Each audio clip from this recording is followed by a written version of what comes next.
IT चा मुलगा कोणता बिझनेस करू शकतो आज ते पण सांगा. जो व्यक्ती 8 तास काम करतो ना त्याचं रोजीरोटी भागवतो म्हटलं. जे लोक 10-12 तास काम करतात ते थोडीफार लक्झरी लाईफ जगतात, पण जे लोक 16 तास काम करतात ना ते रूल करतात, ते बॉस असतात. एखादी स्टार्टअप कंपनी आहे ती जॉईन करायची की मोठी कंपनीची वाट बघायची? स्टार्टअप AI हे फ्रेशर लोकांचे जॉब जास्त घालवतंय की एक्सपिरियन्स लोकांचे जॉब जास्त जात आहे? पैसे भरून जॉब मिळतो का IT मध्ये? जिथून पैसा डिमांड होते त्या सर्कलच्या टच मध्ये राहूच नका, त्या गोष्टीच्या भानगडीत पडू नका. इंटर्नशिप हा एक पार्ट असतो IT मध्ये. भरपूर मुलं ते करायला नाही म्हणतात.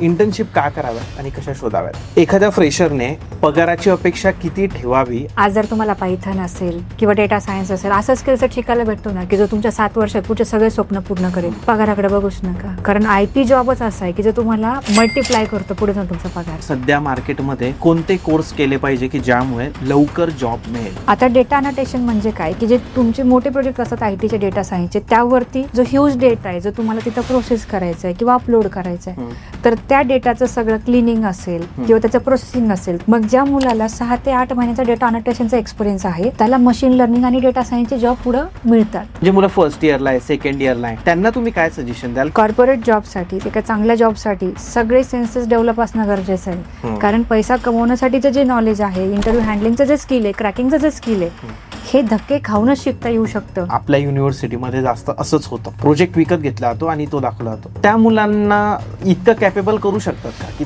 लास्ट इयरचा प्रोजेक्ट तरी ते स्वतः करतील? टॉप कॉलेजमध्ये टेक्निकल नॉलेज असलेल्या मुलाला इंग्लिश समजते पण बोलता येत नाही, त्यासाठी तुम्ही काय? प्रत्येक मराठी मुलीचं अधिकार आहे की त्याला IT मध्ये जॉब मिळाला पाहिजे चांगल्या लेवलचा. जे स्टुडंट्स आहे आणि जे पालक आहे यांच्यामध्ये व्यवस्थित समन्वय नाही किंवा कम्युनिकेशन गॅप पडतोय कुठेतरी, त्यामुळे पण IT मध्ये आपल्या मुलांना जॉब लागण्यासाठी प्रॉब्लेम होतोय. ओव्हर पॅरेंटिंगच्या नादात तुमच्या मुलाचं पार अगदी भविष्य खराब होतंय, हे करू नका. त्यालाही काही निर्णय घेऊ द्या. ले ऑफ सुरू आहे कुठे कुठे.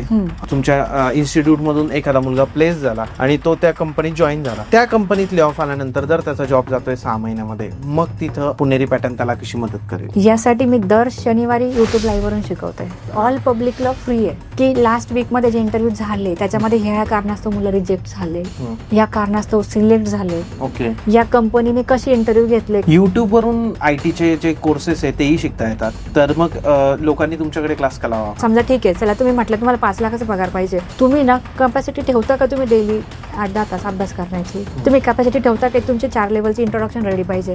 तुम्ही कॅपॅसिटी ठेवा की तुमच्याकडे 6 रेझ्युमे रेडी पाहिजे विथ 6 डिफरंट प्रोजेक्ट?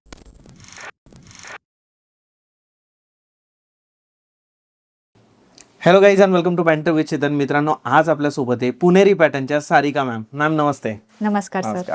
मित्रांनो, मॅम सोबत आपण IT या एका फील्डवर म्हणजे IT च्या जॉब्सवर कंटिन्यू पॉडकास्ट करत असतो. आजही आपण मॅमला त्यासाठीच इन्व्हाइट केलं आहे की कसं आपण IT मध्ये चांगला जॉब मिळू शकतो. ही जी भीतिमय परिस्थिती सध्या आहे याच्यामध्ये तुमचा जॉब टिकून कसा राहील आणि त्यासोबतच चांगला जॉब मिळवण्यासाठी लवकरात लवकर डिग्री झाल्यानंतर किंवा डिग्री करत असताना तुम्हाला जर जॉब मिळवायचा आहे तर त्यासाठी काय करावं लागेल याबद्दल आज आपण मॅम सोबत चर्चा करणार आहे. मॅम, तुमचं पुन्हा स्वागत आहे आपल्या चॅनलवर. Thank you sir. येस मॅम, जर बघायला गेलं तर आपण आज थोडंसं प्रॅक्टिकल बोलू की कोणता कोर्स केल्यावर लवकर जॉब मिळेल किंवा काय अशा गोष्टींवर. तर मला सांगा, तुम्ही सध्या मार्केटमध्ये कोणते कोर्स केले पाहिजे की ज्यामुळे लवकर जॉब मिळेल? आपल्याला लवकर जर जॉब हवा असेल तर डेटा रिलेटेड आपल्याला जे जॉब्स आहेत ते लवकर मिळतात, कारण त्याच्यामध्ये फारसं कोडिंग नसतं. समजा आता आपण SQL शिकलो, तो एक डेटाबेस आहे, तर डेटाबेस रिलेटेड जॉब मिळवण्यासाठी SQLच्या ज्या क्वेरीज आहेत तर त्या जर तुम्ही लिहायला शिकलात तर त्याच्यामध्ये तुम्हाला जॉईन्स, फंक्शन्स अशा गोष्टी असतात, तर याच्यामध्ये लवकर मिळतं. किंवा जे क्लाउड आहे तर क्लाउड बद्दल पण तुम्ही, कारण त्याच्यामध्ये फारसं कोडिंग येत नाही, म्हणजे त्याला आपण साध्या भाषेत नॉन कोडिंगचे जॉब पण म्हणू शकतो. तर डेटा रिलेटेड जॉब्स प्लस क्लाउडचे, तर याच्यामध्ये सुद्धा भरपूर ऑप्शन्स आहेत की जिथं मुलांना भीती वाटते कोडिंगची, त्यांना जमत नाही, तर ते इथून पण सुरुवात करू शकतात. मग ह्या सगळ्या एंट्री लेवल पोझिशन्स IT मध्ये असतात, जसे की डेटा अनोटेशन असेल किंवा मार्केट रिसर्च असेल, CDQA असेल, कॉन्टॅक्ट डिस्कवरी असेल, ह्या टाईपच्या जॉबमध्ये भरपूर म्हणजे नाही का फ्रेशरला भरपूर जॉब्स अवेलेबल आहे. किंवा आपण म्हणतो ना की B2C, B2B किंवा मार्केट रिसर्च, म्हणजे रिसर्च रिलेटेड कंपन्यांमध्ये सुद्धा भरपूर जॉब्स अवेलेबल आहे. आपल्याला एकच माहिती आहे, IT म्हणजे प्रॉडक्ट बेस्ड, सर्व्हिस बेस्ड, हे तर डिफॉल्ट झालं. त्याच्यामध्ये पण मल्टिपल टाईपचे ओपनिंग्स आहेत, ज्याच्यामध्ये आपलं कोर टेक्निकल येतं, कोडिंग म्हणजे कोडिंग. ओके. पण जर आपल्याला त्या व्यतिरिक्त जर जायचंय पुढे, तर B2B म्हणजे काय, की IT कंपन्या सुद्धा एकमेकांना सपोर्ट करणारे सॉफ्टवेअर्स किंवा सर्व्हिसेस, ज्याला आपण एखादी प्रोसेस म्हणतो बघा, फायनान्स प्रोसेस असते, चॅट प्रोसेस असते किंवा लीड जनरेशन प्रोसेस असते. तर अशा खूप साऱ्या कंपन्या आहेत पुण्यामध्ये. तर मग त्या सगळ्या कंपन्यांमध्ये आपल्याला एंट्री लेवल जॉब भरपूर असतात. त्याच्यामध्ये भरपूर सगळे अलाउन्सेस पण मिळतात फ्रेशरला किंवा शिफ्ट प्रमाणे काम भेटतं, फ्लेक्झिबिलिटी पण खूप असते. पण मग त्याचे इंटरव्ह्यू थोडे इझी असतात, कारण त्याच्यात डायरेक्ट कोडिंग नसतं. पण बऱ्याच लोकांना हे माहित नाही की हे काय. सो मला असं म्हणायचं की जर तुमचं नॉन टेक्निकल बॅकग्राऊंड आहे किंवा इव्हन टेक्निकल आहे, पण जर तुम्हाला वाटतं की मला कोडिंगची भीती वाटते किंवा मला येत नाही, तर तुम्ही डेटा रिलेटेड जॉबमध्ये जाऊ शकता, रिसर्च रिलेटेड पण जाऊ शकता. फक्त मग ते माहीत नाही म्हणून मग मी तो जॉब नॉन टेक्निकल समजू, हे चुकीचं आहे. ओके. कंपन्या सॉफ्टवेअर कंपन्याच आहेत, पण त्या तुम्हाला जर व्हाईट कॉलर जॉब देतात.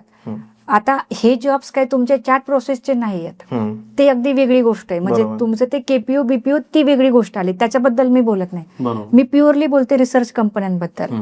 त्याच्यामध्ये रिसर्च रिपोर्ट असेल किंवा रिसर्च करून लीड जनरेशन असेल, पण ते वेगवेगळ्या, किंवा डेटा जनरेशन असेल, मग त्याचा पर्पज वेगवेगळा आला, तर तिथे खूप जॉब्स अवेलेबल असतात आणि तिथे फ्रेशर एंट्री खूप पटकन घेऊ शकतात 3 ते 4 महिन्यात. ओके.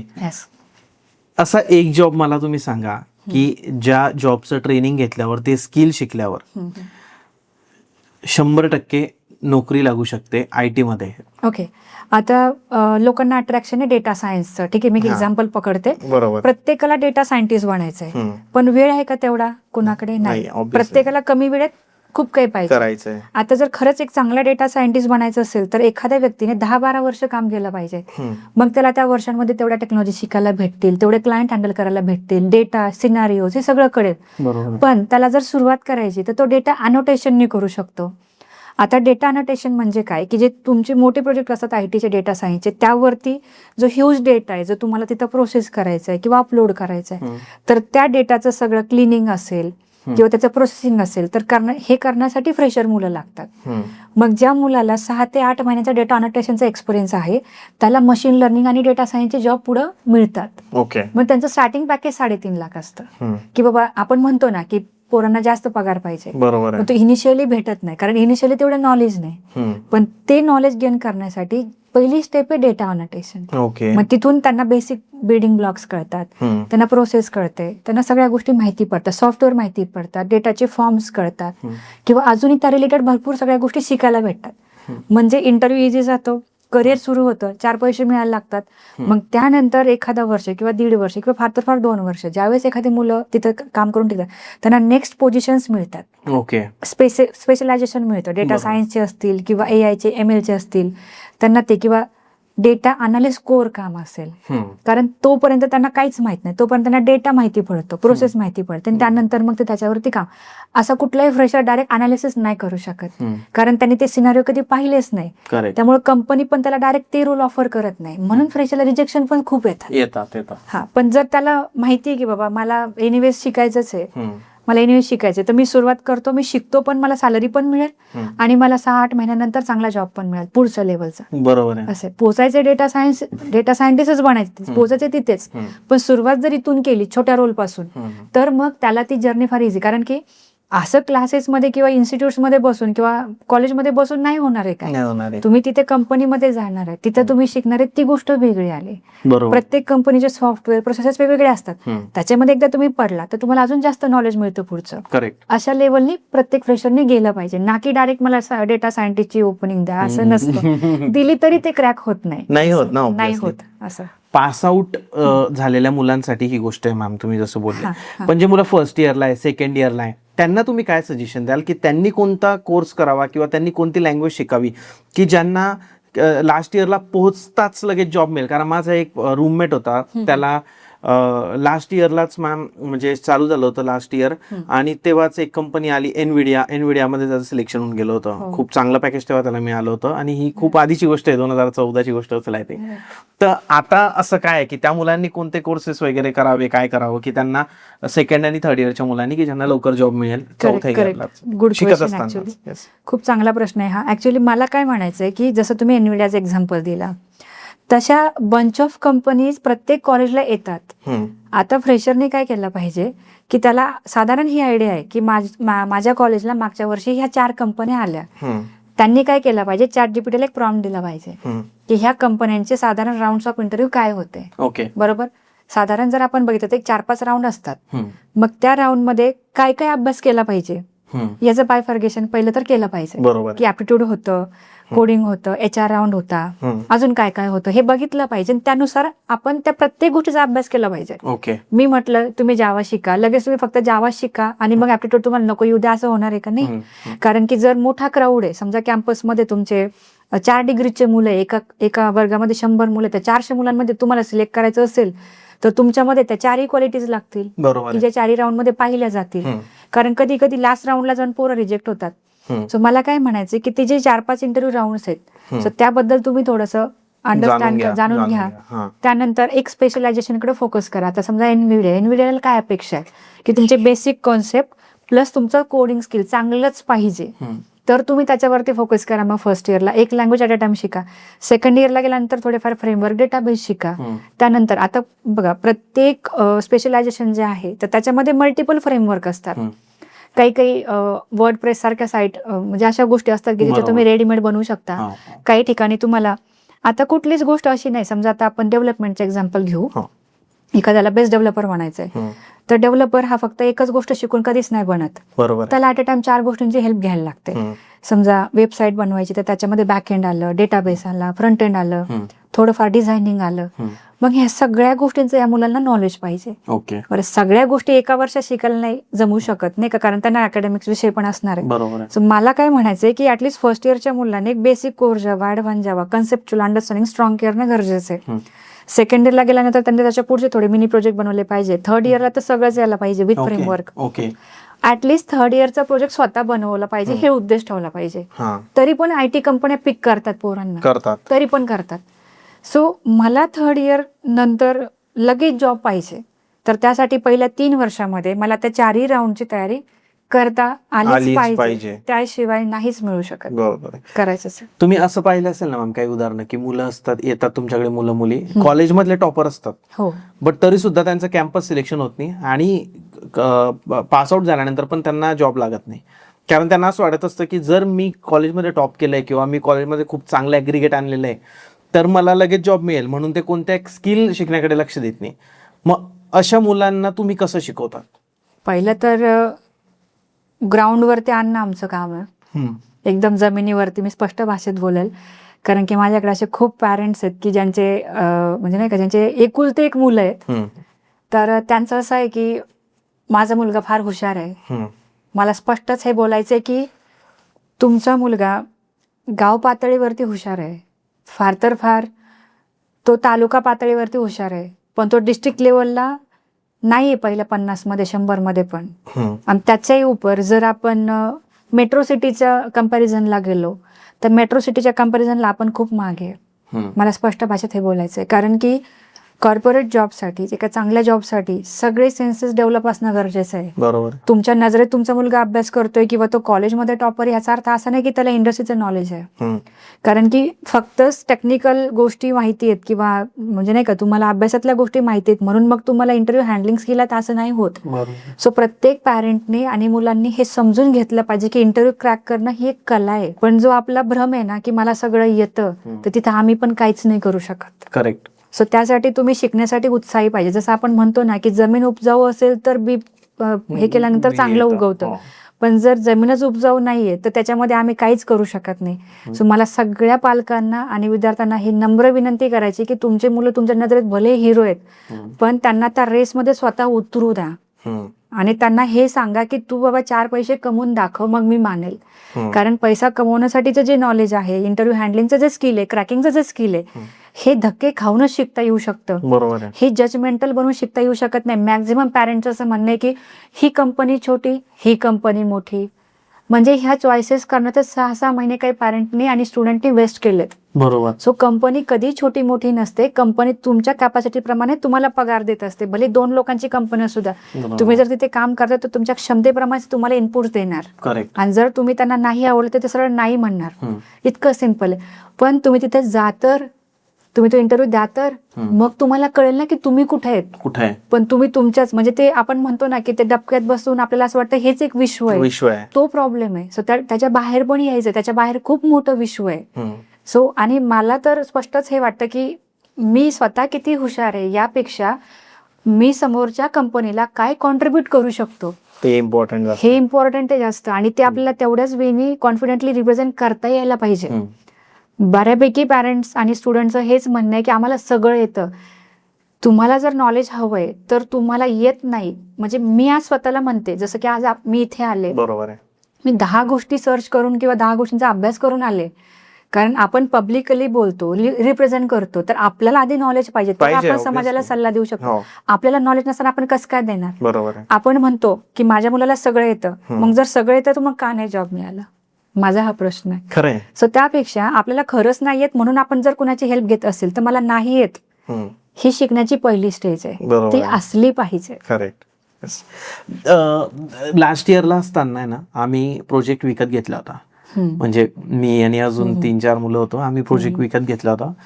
तर मग तोच दाखवला आणि हे असं ऍझ्युम होतं कॉलेजमध्ये पण असेल म्हणजे की हे विकतच आहे प्रोजेक्ट. कारण कोडिंग येत नव्हतं मला तरी वैयक्तिक, आणि माझ्या टीममध्ये जे होते 4 लोक आम्ही, त्यांना पण एवढं काही जमत नव्हतं. 90% लोकांनी कॉलेजच्या तेच केलं होतं. आणि मला असं वाटतं की आपल्या युनिव्हर्सिटीमध्ये जास्त असंच होतं.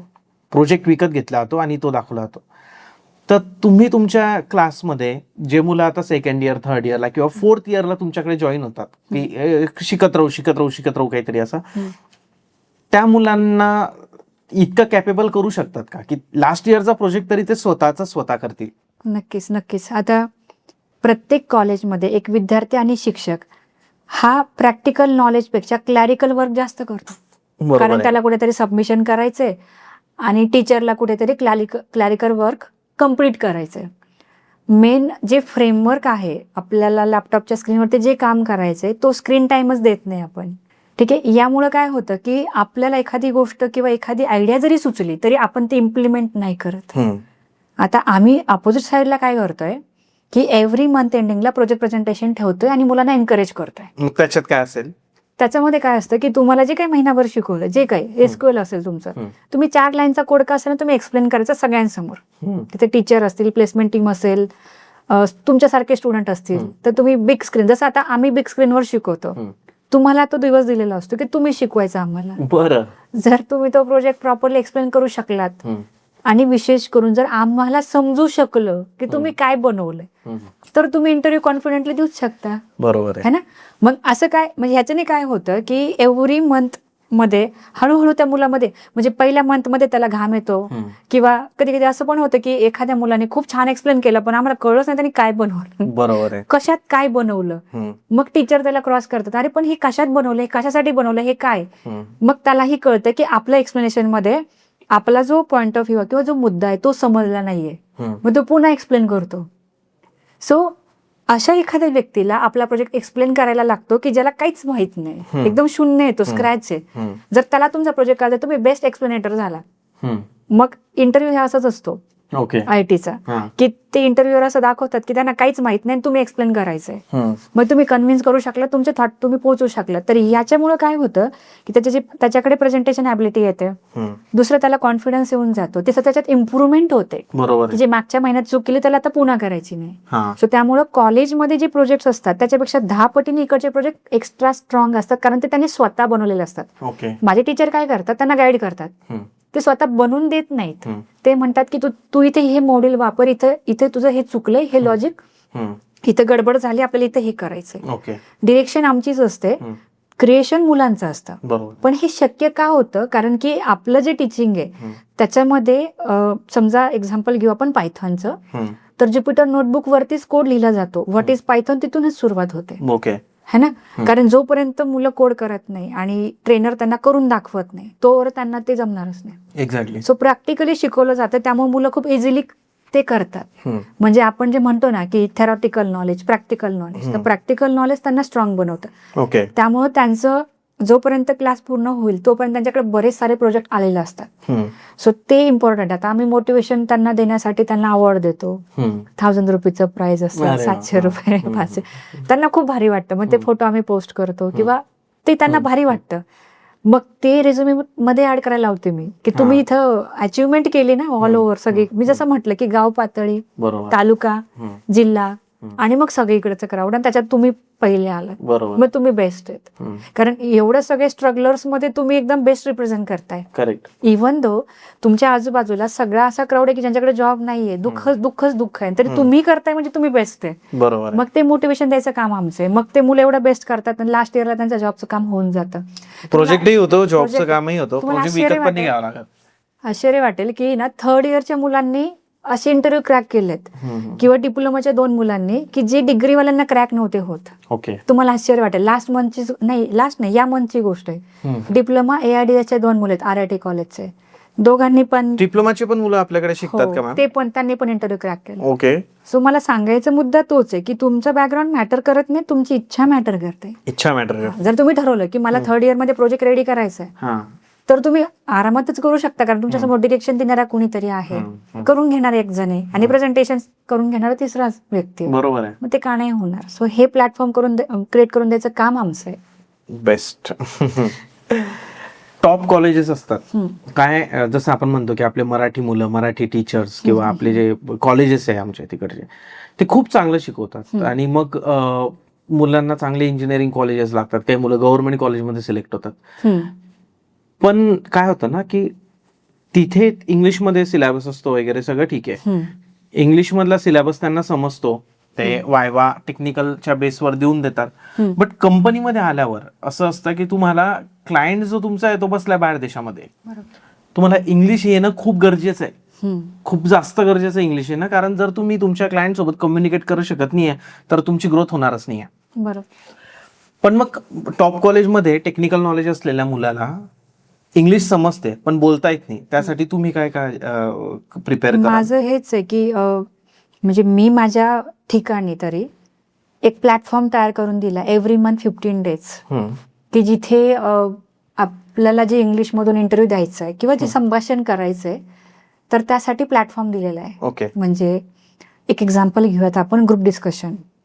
मग मी 1 डे बिफोर काय करते की त्यांना गाईडलाईन, डिरेक्शन देते की समजा AI टॉपिक बद्दल बोलायचंय. मग माझं पहिली लाईन असते की AI टॉपिक बद्दल बोलताना AI जॉब कसा जनरेट करेल ना, हे रिसर्च करा, ना की तो रिप्लेस करेल जॉबला. पॉझिटिव्ह रिसर्च करून पॉझिटिव्ह कसं बोलायचं ते मी शिकवते. आणि AIचा इम्पॅक्ट ऑन डिफरंट इंडस्ट्री, हे मी सगळं आधी त्यांना 1 डे पूर्वी सगळं समजून सांगते.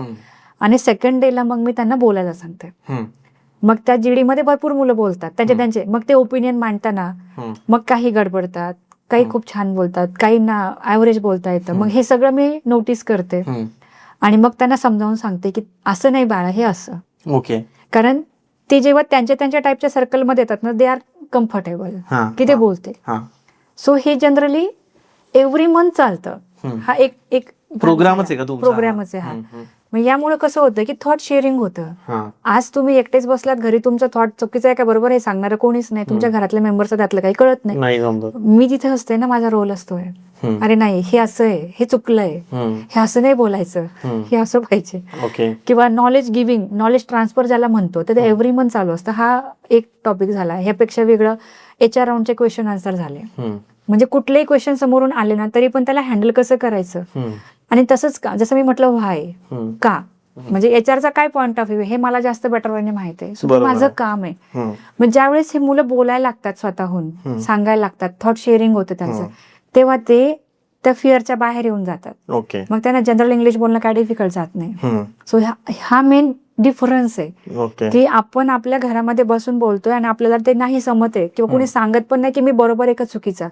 तर या ठिकाणी ज्यावेळेस आमच्या टीममध्ये ते मुलं येऊन जातात, तर त्यावेळेस त्यांना ते एन्व्हायरमेंट एव्हरी मंथ 15 डेज 1-1.5-2 तासासाठी डेली तयार करून दिलं जातं. ओके. आणि हे ब्रांच लोकेशनलाही चालतं, कोल्हापूर, बारामती, तिथे पण सगळे तिथेही बसतात. ते मी तिथे ऑन स्क्रीन राहते, इकडे पण ऑन स्क्रीन राहते. म्हणजे आता सिच्युएशन अशी आहे की म्हणजे मला बघता येईल अशी खूप कमी मुलं आहेत, जागाच पुरत नाही क्लासमध्ये. बरं. स्क्रीनवरतीच असतात बरे सारे. बट असं आहे की प्रत्येक मुलाला इक्वल ऑपॉर्च्युनिटी मिळते. ओके. म्हणजे आज जर इंट्रो द्यायचं सेशन आहे तर 80 नाही 100 मुलं जरी असेल ना, तर माझे 3-4 लोक किंवा मी पण असं त्याच्यामध्ये, एवढे लोक ते करून घेतात. पण असं होऊ देत नाही आम्ही की त्यांचा इंट्रो, कारण की जोर तो बोलत नाही तर मला कळणार नाही की तो बरोबर आहे का चुकीचा. बरोबर आहे. तो मुलगाही ते 100 वेळा चुकला तरी चालतो, पण तो चुकीचा समोर जाऊन मला चालत नाही, कारण माझंही नाव खराब होतं आयटी कंपनी समोर. जसं की फॉरेन क्लायंट आहे त्यांच्या समोर तर एवढं आपण नाही, पण HR जे आहेत रिक्रुटर त्यांच्या समोर एक स्ट्रॉंग इम्प्रेशन. पुणेरी पॅटर्नचा स्टुडंट आहे, त्याला इंग्लिश मध्ये इंट्रो देता येत नाही, हे फार डाऊन इम्प्रेशन झालं माझ्यासाठी. सो माझं टार्गेट हे असतं की पोरांचे पहिले 2 राऊंड क्रॅक झालेच पाहिजेत, तर ती तयारी करून घ्यायचं माझं काम आहे. मग इंग्लिश हा फिअर फॅक्टर बाहेर काढण्यामागे हे सेशन रिस्पॉन्सिबल आहेत. जसं आपण म्हणतो ना, पाण्यात उडी मारल्यावर पाण्याची भीती जाते, तसं आहे. ती भीती बाहेर काढण्यासाठी हे सगळं आम्ही करून घेतो एव्हरी मंथ, आणि तेव्हा ती भीती जाते. मेहनत आहे प्रत्येक गोष्टी मागे तुम्हाला. कारण पालक तुमच्यावर खूप अपेक्षा ठेवून तुमच्याकडे त्यांच्या पाल्याला देतात की बाबा की म्हणजे याला जॉब तुम्ही बघा, आता तुमच्याकडे तुमच्यावर खूप जास्त रिस्पॉन्सिबिलिटी येऊन जात असेल की यार इतक्या लोकांना जॉब लावायचा आहे, यांना शिकवायचंय, तयारी करून घ्यायची आहे. हो, पण आम्हाला खूप छान वाटतं का, कारण माझ्या समोर येत ते मुलं हेच लई मोठी गोष्ट आहे माझ्यासाठी.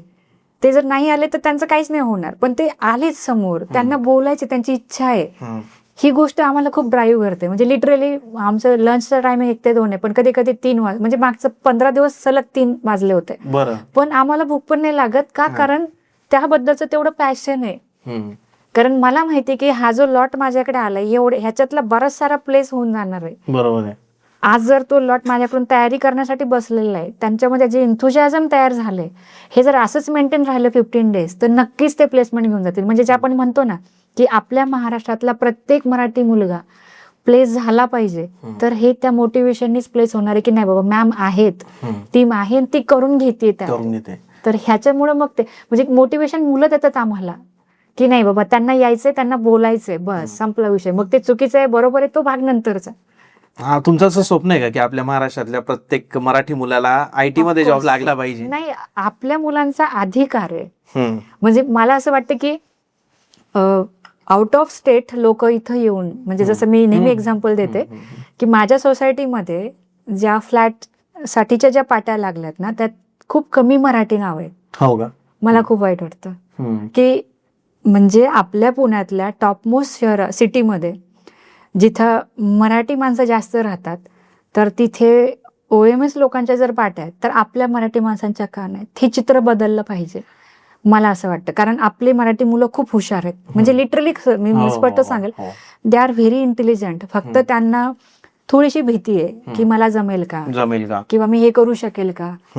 आणि ते प्रामाणिक पण खूप आहे. They are not at all manipulative. म्हणजे एखादा पर्टिक्युलर स्टुडंट जो हिंदी सायडर आहे तो खूप फ्लुएंट इंग्लिश बोलेल, पण तो नॉलेज नाही तेवढं डिलिव्हर करणार जेवढे आपले मुलं करतात. तर मला वाटतं प्रत्येक मराठी मुलीचं अधिकार आहे की त्याला IT मध्ये जॉब मिळाला पाहिजे चांगल्या लेवलचा. कारण लाखो रुपये खर्च करून डिग्री केलेल्या त्या मुलांनी, पॅरेंटला एवढ्या अपेक्षा आहेत, आणि ही गोष्ट एवढ्या जवळ असून पण का नाही शक्य. आणि पुण्यात अवेलेबल असताना काय प्रॉब्लेम आहे. बरोबर आहे. त्यामुळे मला असं वाटतं. पण मॅम 6 महिन्यामध्ये इंग्लिश शिकता येईल का? 6 महिने लागतच नाही sir. Every month 15 days, 3 month जरी केलं ना तरी पण येतं. 1 दिवस आड असतं तुमचं रोजचं ते? नाही, 15 डेज, 15 दिवस, 1 ते 15 तारीख. ओके, 15 दिवस कंटिन्यू हा प्रोग्राम असतो, 1.5 तास 2 तास रोजचा? अरे बापरे. ओके, तुम्ही ते पूर्ण त्याच्यावरच फोकस दिलंय. ते एन्व्हायरमेंट बघा ना सर. आपले, मी तुम्हाला एक एक्झाम्पल देते, लहान लहान मुलं इंग्लिश बोलतात का बरं? बरोबर आहे, कारण ते त्या सराउंडिंग मध्ये असतात, कंटिन्यू बोलला तर त्यांच्यासोबत. राईट. एक्झॅक्टली. आपण आपल्या एन्व्हायरमेंट कडून काय शिकतो की आपण काय बघतोय, काय हावभाव घेतोय, बघतोय, आणि काय ऐकतोय. बरोबर आहे. हेच दिलं जातं ना की आम्ही त्या सेशन्स मध्ये काय बोलतोय, काय एक्सप्रेशन देतोय, आमच्या आवाजातला चढ उतार, सिच्युएशन प्रमाणे बोलणं असेल, नॉलेज डिलिव्हरी असेल, हे ऐकून बोलून बघून तर येणार आहे ना. मग हे एन्व्हायरमेंटच नाही दिलं तर त्यांना कसं काय येईल. सो ते एन्व्हायरमेंट देण्याचं काम आमचं आहे, आणि ते आम्ही करतोय, म्हणून येते पोरांना. 6 महिने पण नाही लागत तेवढं शिकायला, पण त्या मुलाची पण इच्छा पाहिजे ना. नाही तर तो म्हणेल की नाही मी एकदा बसलो, मी पुन्हा नंतरच बघतो, मग ते तोपर्यंत तो विसरून जाईल. त्याला वाटतंय ना की त्यांनी एकदम विदाउट हेजिटेशन कुठल्या इंटरव्ह्यूवर समोर आय टू आय कॉन्टॅक्ट करून बोला, तर त्यांनी माझ्याकडे बघून आय टू आय कॉन्टॅक्ट किंवा माझ्या टीमकडे बघून बोललंच पाहिजे. आज आपण पॉडकास्ट मध्ये एवढं क्लिअरली का बोलतो, कारण आपल्यामध्ये ते गट्स, कॉन्फिडन्स हे रोज बोलून आलेत. आपण कधीतरीच बोललो तर येईल का? नाही येणार. तसं आहे ना, मग त्या मुलाला 6 मंथ्स ऐवजी 3 मंथ्स मध्येच बोलता येईल, पण तो 3 मंथ्स कन्सिस्टंटली बसला तर ना. तर एक्झॅक्टली तो नाही बसला तर त्याला ते नाही जमणार आहे. करेक्ट. त्याने पण त्याचा कॅमेरा ऑन केला पाहिजे, तो भले ऑनलाईन असेल त्यानेही बोललं पाहिजे त्याला.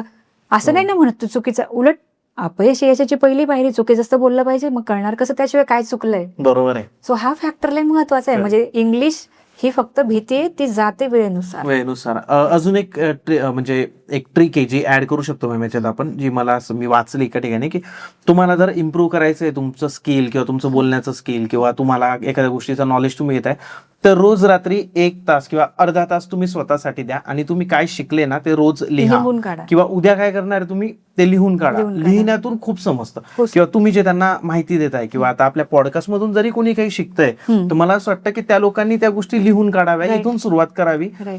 तुमच्या क्लासला पण जे मुलं बघत असतील किंवा करत असतील त्यांनी रोज जे काय शिकले ते रोज लिहून काढायचं. लिहून जे काढतो आपण ते उद्या तुम्हाला आठवतं आणि त्या गोष्टीचा इतका इम्पॅक्ट आपल्या लाईफवर होतो की सक्सेसफुल बनण्यामध्ये त्याचा खूप फायदा आहे. राईट. जसं इंटरव्ह्यू क्रॅकिंगच्या स्किल मध्ये मी नेहमी सांगते की रीड, राईट अँड स्पीक. कुठलाही कन्सेप्ट तुम्ही तेव्हाच एक्सप्लेन करू शकता ज्यावेळेस तुम्ही तो वाचता, तो लिहिता आणि तो बोलून दाखवता. ओके. त्याशिवाय तुमच्या लक्षातच राहत नाही. हाच पॅटर्न आपणही फॉलो केला ना. आठवा ना सर, 10वी-12वीला आपण काय केलं? बरोबर आहे. किती ते मॅथ्सचे गणित पाटी, आमच्या वेळेस तर पाटीच होती, वह्या नव्हत्या मिळत. तर ते इक्वेशन लिहायचं, त्याचं ते फॉर्म्युला लिहायचं आणि नंतर त्या स्टेप सॉल्व्ह करत करत करत खाली जायचं आणि हे पुन्हा पुन्हा करायचं. म्हणजे मी तर स्पष्ट सांगेल की 12वीच्या पेपरच्या आधी ते तर सगळं पाठच होऊन गेलं होतं. तर मग आपल्याला आठवलं ना. आठवलं. मग आताची मुलं काय करतात, नुसतं स्क्रीन बघतात. असं नाही, स्क्रीन बघून काय होत नाही. मी माझ्या पोरांना नेहमी सांगते की तुम्ही फक्त स्क्रीन नका बघू, तुम्ही ते वाचा, ते लिहा आणि मग न बघता बोला, तरच इंटरव्ह्यूत आठवलं. नाही तर ते असं फंबलिंग होऊन जाईल की अरे हा हे अर्ध्यातच आठवलं. अर्धवट नॉलेजला कोण एवढं पॅकेज देणार आहे ना. नाही देणार. हा पॅटर्न फॉलो करणं गरजेचं. मॅम तुम्हाला असं कधी जाणवलं का की आता आपला पॉडकास्ट जो आहे इंटरव्ह्यू चेतन हा म्हणजे 25 वयापासून तर 60-70 वयापर्यंतचे पण लोक बघतात, तर असं जाणवतं तुम्हाला की जे स्टुडंट्स आहे आणि जे पालक आहे तर यांच्यामध्ये व्यवस्थित समन्वय नाही किंवा कम्युनिकेशन गॅप पडतोय कुठेतरी, त्यामुळे पण मुलांना IT मध्ये आपल्या मुलांना जॉब लागण्यासाठी प्रॉब्लेम होतोय? खूप गॅप आहे. कधी कधी असं असतं ना की म्हणजे मला त्यातलं माहित नाही म्हणून मुलं गैरफायदा घेतात. हा एक मेन प्रॉब्लेम. पालकांना माहित नाही म्हणून मुलं इकडे गैरफायदा घेतात. सो पालकांनी पण काय केलं पाहिजे की ऍटलिस्ट इन्स्टिट्यूटच्या टच मध्ये राहिलं पाहिजे, टीमशी कॉन्टॅक्ट केला पाहिजे, अपडेट्स वेळोवेळी मागितले. कारण जोपर्यंत त्या मुलांना त्या गोष्टी वेळेत नाही मिळणार, त्यांचं करिअर असेल, सुरुवात होणार नाही वेळेवर, तर पुढच्या गोष्टी होणारच नाही ना. आपण जे कॉमन प्रॉब्लेम, जसं आता मी म्हणजे जे ऑब्झर्व करते की पूर्वी कसं होतं, एक मुलीचं लग्न 23 पर्यंत व्हायचं, मुलाचं 25 पर्यंत व्हायचं 10 वर्षापूर्वी. करेक्ट. आता हे किती एक्सपांड झालंय सर, 28, 30, 32 सर्रास झालंय की नाही. मग एका मित्राचा आता 33ला ती केसच वेगळी, तिशी क्रॉस नाही करायची. पण मग हे कसं होतं ना. मग आता तुम्ही इमॅजिन करा ना की तुमच्या मुलाला एक अमाऊंट ऑफ पगार पाहिजे ना. मग तो कधी असू शकतो, जोपर्यंत त्याला तो 4 वर्ष आधी जॉब करणारा असेल तर ना. बरोबर. पण तो जॉबच 26ला करायला गेल्यानंतर तुम्ही मग कसं काय करणार? नाही होऊ शकत ना. सो त्यासाठी मला म्हणायचं की त्या गोष्टी त्या वेळेत होण्यासाठी डिग्री नंतर पॅरेंट्सचा आणि मुलांचा संवाद पाहिजे. करेक्ट. संवादाने गोष्टी सॉल्व्ह होतात, मार्ग निघतात. पण जर संवाद नसेल, त्याचे पप्पाला स्ट्रिक्ट आहेत, मग काय नाही होऊ शकत. स्ट्रिक्ट असून काय फायदा आहे त्याचा? थोडी तुमचा मुलगा लगेच तुमच्या स्ट्रिक्टनेसमुळे त्याला नॉलेज येणार आहे. बोललं पाहिजे, कम्युनिकेट केलं पाहिजे मुलांसोबत. सगळ्या ज्या मम्मीज आहेत आमच्या कॉन्टॅक्टमध्ये त्या असं सांगतात आम्हाला की नाही त्याचे पप्पाला स्ट्रिक्ट आहेत, ते असेच बोलतात, तुझं काही होत नाही. मग एका लिमिट नंतर त्या मुलाला असं वाटतं त्याचं काही होत नाही, मग तो डिप्रेशन मध्ये जातो. कालांतराने तो मग संपर्क हळूहळू कमी करतो, म्हणजे कोणाशी का असेल ना. आणि अजून एक फॅक्टर असा आहे की सगळ्या मित्रांना जॉब मिळाले, मलाच नाही, पुन्हा डिप्रेशन मध्ये. मी नेहमी प्रेमाने समजून सांगते सगळ्यांना, मला आज पुन्हा सांगायचंय की असं समजू नका की मला एखादी गोष्ट लेट मिळाली म्हणजे मग मला ती गोष्ट मिळूच शकत नाही. कदाचित ते खूप बेटर असू शकते तुमच्यासाठी. त्याचे खूप जास्त बेस्ट एक्झाम्पल आहेत सर मार्केटमध्ये, जे लोक सक्सेसफुल आहेत. म्हणजे आता एक्झाम्पल द्यायचं झालं तर एलॉन मस्क असेल किंवा कोणी KFCचं फाउंडर असेल, कुणी असेल, त्यांना काय त्यांच्या जवानीमध्ये लगेच सक्सेस मिळालं का? नाही मिळालं. त्याने त्यांच्या करिअरमध्ये पहिले 15-20 वर्ष किंवा 30-30 वर्ष त्यांनी एफर्ट टाकले. त्या कम्पॅरेटिव्हली आता खूप सोपं झालंय ना. झालंय. 1-2 वर्षात सुद्धा तुम्हाला तुमच्या गोष्टी मिळतात. मग लगेच नाराज होऊन बसायची गरज नाहीये. त्यामुळे कुटुंबामध्ये संवाद पाहिजे, कारण त्यांनी सगळे प्रॉब्लेम सॉल्व्ह होतात. किंवा जर तुम्हाला असं वाटतंय की तुमच्या मुलाचं सर्कल कमी झालंय, तो डिप्रेशन मध्ये गेलाय, रूम मध्ये एकटाच बसतो, सरळ सायकोलॉजिस्टकडे जावा, कारण त्याची गरज आहे. खूप मुलांचे हे प्रॉब्लेम्स आहेत, ते कालांतराने काहीच करत नाही. म्हणजे पॅरेंट्सला वाटतं क्लासेस जॉईन करावे आणि ते घेऊन पण येतात. ते मुलं बरंच 8 दिवस बसतात, पुन्हा बसत पण नाही, कारण ते त्यांच्या आजूबाजूला असे मुलं बघतात की ज्यांचं वय कमी आहे आणि मग ते कम्पेअर करतात की अरे आपलं नाही झालं. बरोबर आहे. मग ह्या सगळ्या प्रॉब्लेम. सो त्यापेक्षा असं कधीच नाही की बाबा तुमचं एज किती का असे ना, तुम्हाला मार्केटमध्ये जॉब्स भरपूर मिळणारच आहे. मिळणारच आहेत आणि ते मिळतात. ऍक्सेप्टन्स पाहिजे की नाही मी कुठून तरी सुरू करतो. सो पॅरेंटनी पण त्यापेक्षा कमी केला पाहिजे की नाही ठीक आहे कुठंच काही होत नाही तर बाबा इथून सुरुवात कर. प्रत्येक वेळेस आपण जजमेंटल नको की हा यार मला आमच्या घरात, म्हणजे समजा अशा पॅरेंटचे एक्झाम्पल देते की ज्यांचे ऑलरेडी घरं आहेत, गाड्या, सगळं सेट आहे, त्या मुलांनी कमवून फक्त स्वतः उपभोग घ्यायचा आहे, तिथे सुद्धा एक्सपेक्टेशन कमी ठेवले पाहिजे की लाईक मग मला एक बिग ब्रँडच पाहिजे, MNC पाहिजे, आमच्या स्टेटसला सूट होत नाही. हे रॉंग थॉट्स आहेत. रिअलिस्टिक थॉट काय सांगतो की एनिवेज आपल्याला जॉबच करायचा, आपण कुठेही करू शकतो. We have to start from somewhere, तरच हे प्रॉब्लेम सॉल्व्ह होतील. नाहीतर हे प्रॉब्लेम खूप नेक्स्ट लेवलला गेलेत आता ह्या सिच्युएशन मध्ये खूप जास्त. आणि सिंगल पॅरेंटला माझं हेच म्हणणं आहे की ओव्हर पॅरेंटिंगच्या नादात तुमच्या मुलाचं फार अगदी भविष्य खराब होतंय, हे करू नका. त्यालाही काही निर्णय घेऊ द्या. प्रत्येक वेळेस तुम्ही एव्हरी डिसिजन मध्ये सोबत आहात, तो एक सपोर्टिंग, पण इतकं ओव्हर पॅरेंटिंग नको की तो हेच विसरून जाईल की मला हे कमवायचंय. बरोबर. मॅम, ले ऑफ सुरू आहे कुठे कुठे, असं नाही की सगळीकडे, बट आपल्या कानावर येत आहे की ले ऑफ झाला.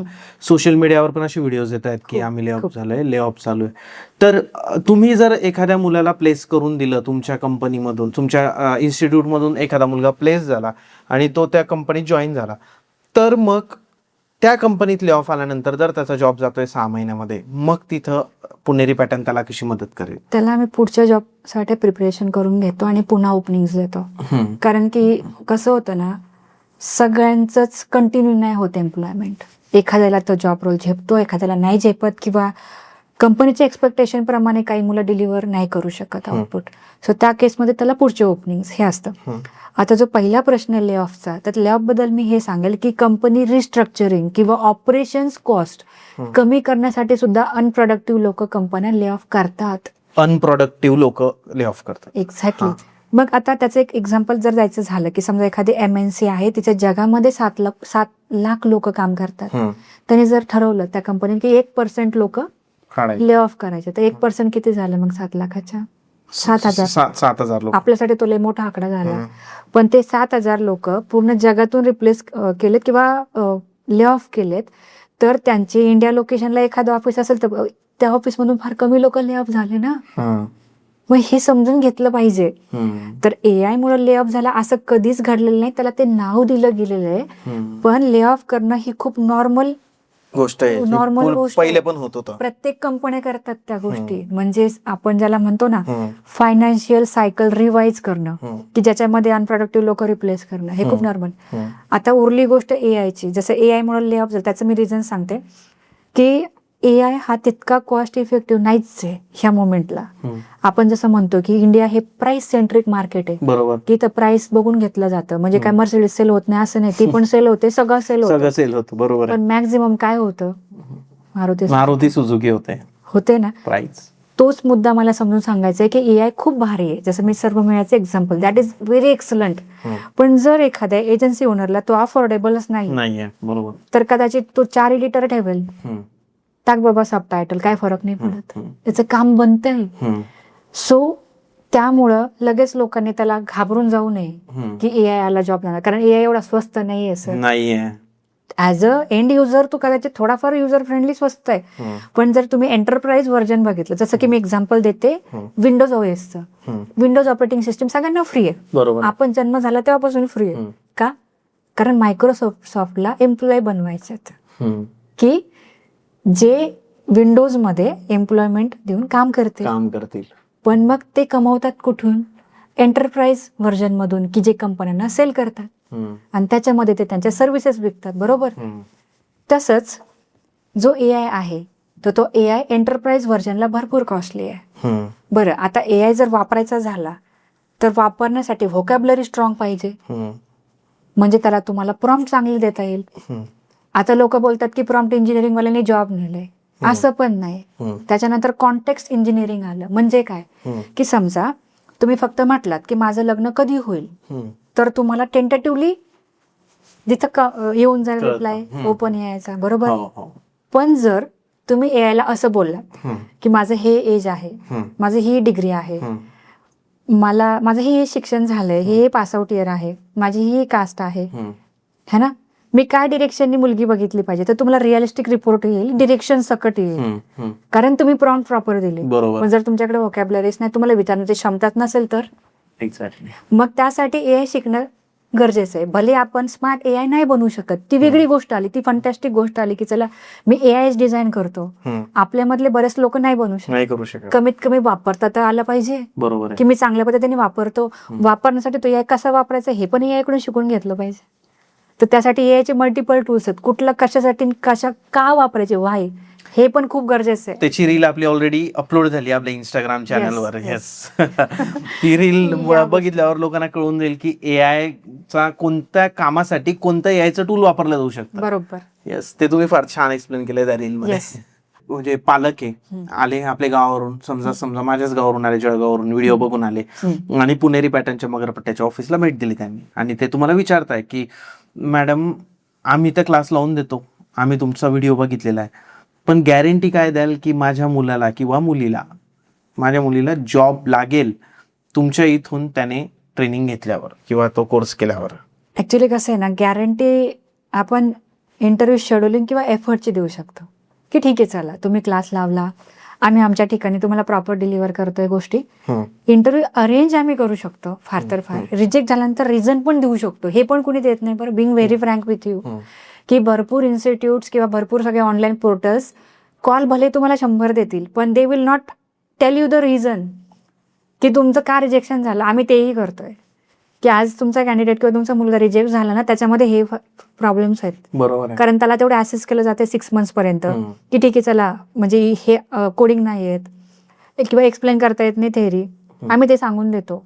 कंपन्यांना आम्ही राईट ठेवतो विचारायचे, कारण आम्ही त्यांना चांगले एम्प्लॉय प्रोव्हाइड करतो, तिथपर्यंत करू. त्यानंतर इम्प्रूव्ह करून पुन्हा तयारी केली पाहिजे, हे माझं एक्सपेक्टेशन आहे. ओके, कारण श्युअरिटी देण्यासाठी हे काही एखादं प्रॉडक्ट नाहीये, ही जवळपास एक 3 way प्रोसेस आहे. 3 way पण नाही म्हणेल, 4 ways म्हणेल मी. म्हणजे तुम्ही आहेत, मी आहे, प्लेसमेंट टीम आणि कंपनी आहे. सो कंपनी ठरवणार आहे की आपल्याला एंट्री द्यायची की नाही, त्यासाठी आपण तेवढं कॅपेबल बनलं पाहिजे. जेव्हा जेव्हा आपल्याला संधी मिळेल त्यावेळेस आपण तिथं जाऊन रिप्रेझेंट केलं पाहिजे. सो मला हेच म्हणायचंय की मार्केटमध्ये जॉब्स भरपूर अवेलेबल आहेत, आम्ही शेड्यूलही करतोय. तुम्ही क्षमता ठेवली पाहिजे की बाबा मी तिथं जातो आणि इंटरव्ह्यू देतो. मी असं नाही बोललं पाहिजे, जसं मी एका मुलाचं एक्झाम्पल दिलं मागच्या पॉडकास्टमध्ये की 3 तास डबा खायला वेळ नाही दिला म्हणून त्याने आमचा फोन नाही पिक केला, दुसऱ्या दिवशी बोलला तो आमच्यासोबत. इगो हटून गेला होता. माझ्या जीवनात मी कधी 3 तास उपाशी नाही राहिलो. सो एखादी गोष्ट मिळवण्यासाठी खूप सॅक्रिफाईस करायला लागतात, म्हणजे खूप जास्त करायला लागतात. तर हे सगळं जे अंडरस्टँडिंग आहे ना इंटरव्ह्यूचं, यासाठी मी दर शनिवारी युट्यूब लाईव्ह वरून शिकवते. ओके, सगळ्यांना दर शनिवारी ऑल पब्लिकला फ्री आहे. फ्री आहे ते? येस. आणि त्याच्यामध्ये मी हे सर्व शिकवते की लास्ट वीक मध्ये जे इंटरव्ह्यू झाले त्याच्यामध्ये ह्या कारणास्तव मुलं रिजेक्ट झाले, या कारणास्तव सिलेक्ट झाले, या कंपनीने कशी इंटरव्ह्यू घेतले, काय सगळं सांगते मी. मग त्याची जी लिंक आहे मॅम ते लाईव्ह सेशनची, मला वाटतं ती लिंक आपण इथं देऊ डिस्क्रिप्शन मध्ये. टायमिंग वगैरे फिक्स असतो का आपला की तो? मागच्या 3-4 वर्षांपासून फिक्स टायमिंग आहे. सेम टाइम आहे? Same time. मग एक तर तुम्ही त्याची लिंक द्या किंवा तुमचा जो व्हॉट्सअप ग्रुप काही कम्युनिटी असेल त्याची लिंक द्या, म्हणजे सगळे पालक लोक पण तिथे जॉईन होतील आणि स्टुडंट्स पण जॉईन होतील की जे तिथं त्यावेळेला बरोबर जॉईन करत जातील. फ्री आहे कारण करतात. पुणेरी पॅटर्नच्या युट्यूब लाईव्ह वरती कधी दर शनिवारी 11 वाजता. तुम्हाला आश्चर्य वाटेल सर, स्टुडंट पेक्षा पॅरेंटच जास्त माल पाहतात. मला ते खूप जास्त पॅरेंट्स पाहतात. पॅरेंट्स जर वाईफ क्लास करत असेल तर हजबंड करत असेल तर वाईफ्स, लहान लहान मुलं ते माझे फॉलोअर्स आहेत, ते फॅन्स आहेत, ते बघतात. सिरियसली. कारण की त्यांना साध्या भाषेत सांगितलेलं समजतं ते इझी एन्जॉय करतात. ते जास्त इम्पॉर्टंट, म्हणजे मोटिवेशन प्लस नॉलेज, करेक्ट. या दोन्ही गोष्टी. तुमच्याकडे मुलं येत असतील आणि समजा असं तुम्ही काही स्कीम नाही देत का कुणाला की पे आफ्टर प्लेसमेंट, की असं जर कोणी म्हटलं की 50% फी जी तुमची आहे ती मला मी आधी देतो आणि मला प्लेसमेंट मिळाल्यावर मी 50% फी देतो, मग असं तुम्ही का नाही करत? ऍक्च्युली असे करणारे खूप आहेत सर मार्केटमध्ये. हम्म. आणि आपण म्हणतो ना की आपण ज्यावेळेस प्लेसमेंटसाठी पैसा घेतो तर आपण लायबल आहे, है ना. म्हणजे आपण त्या गोष्टीसाठी घेतो तर ती गोष्ट. पण इथे तर जसं मी म्हटलं की ही 4 वे प्रोसेस आहे. म्हणजे ऍट अ टाइम 4 लोकांवरती डिपेंड करते ती प्रोसेस. प्लेसमेंट ऑफिसर असेल, समोरची कंपनी असेल, तुम्ही आहे, तुमचे पॅरेंट आहेत. 4 लोकांच्या अपेक्षेने चाललं पाहिजे आपल्याला. बरोबर आहे. मग आता जर तुम्ही फक्त प्लेसमेंटसाठी पैसा भरलाय तर तुम्ही काय म्हणणार, प्लेसमेंट पाहिजे, मग अभ्यास कुठे केला? सो महत्वाची गोष्ट काय की आपल्याला सुद्धा अभ्यास करायचा आहे, हे पण लक्षात ठेवणं गरजेचं आहे. कारण तुम्हाला इंटरव्ह्यू द्यायचा आहे, इंटरव्ह्यू मला तर द्यायचा नाही. पण जिथे आपण असं म्हणतो ना की तुम्हाला डायरेक्ट जॉब भेटेल, तर तिथे लालच तयार होतं की मला डायरेक्ट जॉब पाहिजे. मग जॉब तर तेव्हा भेटेल ना, कंपनी तेव्हा देईल ना की ज्यावेळेस तुम्हाला इंटरव्ह्यू क्रॅक होईल. सो ती जी अंडरस्टँडिंग लेवल आहे तर ती फक्त ट्रेनिंग प्रोग्राम थ्रूच येते. की जर तुम्ही प्रॉपरली ट्रेनिंग करता तर तुम्हाला आज माहिती की तुम्हाला या गोष्टी माहित नाही, तर तुम्हाला त्या शिकायच्यात. कारण प्रत्येक स्टुडंटने, म्हणजे त्याच्यात मी पण अपवाद नाहीये, प्रत्येक व्यक्तीने त्याच्या आयुष्यामध्ये लर्निंग घेतलं पाहिजे. कारण जर आज त्याच्याकडे तो जॉब नाहीये तर त्याच्यामध्ये काहीतरी कमी म्हणूनच नाहीये. तर हा ऍक्सेप्टन्स पाहिजे. आपण फक्त जॉबसाठी, म्हणून तर जगामध्ये एवढी फसवणूक चालली आहे. बरोबर आहे. आज जगात पैसा कोणाकडे नाहीये सर, प्रत्येकाकडे खूप पैसा आहे, भरभरून पैसा. उलट लय पैसा आहे म्हणून तर लोक इन्व्हेस्टमेंट करतात आणि मग पुन्हा फसतात आणि पुन्हा रडतात. हेच कितीतरी न्यूज लीक होतात. सो पैशाचा आणि प्लेसमेंटचा काहीच संबंध नाहीये. प्लेसमेंटचा संबंध फक्त नॉलेज सोबत आहे. सो जर तुमच्याकडे नॉलेज होतं तर तुम्हाला जॉब का नाही भेटला? बरेच लोक असे बोलतात की नुसताच रेझ्युमे फॉरवर्ड केला, माझा एक इंटरव्ह्यू झाला. नाही, इंटरव्ह्यू म्हणजे तुम्ही तिथं फिजिकली गेलात का, तुम्ही तुमच्यासोबत HR बोललेत का, त्याला इंटरव्ह्यू म्हणतो आपण. खूप मुलं पॅरेंटला मिसकम्युनिकेट करतात की माझे 20 इंटरव्ह्यू झाले, ऍक्च्युअली 20 दिलेलेच नसतात का, अजिबात नसतात. सो इंटरव्ह्यू म्हणजे काय की तुम्ही तिथे जाताय, तिथे लाईनमध्ये थांबताय, तुमचा टर्न येतोय, तुम्ही इंटरव्ह्यू देताय, तुम्हाला पुढच्या राऊंडचं काहीतरी आपली त्याला म्हणायचं इंटरव्ह्यू. ते फक्त ऑनलाईन क्लिक केलं, अप्लाय केलं, झालं तुमचं. No, it's not like that.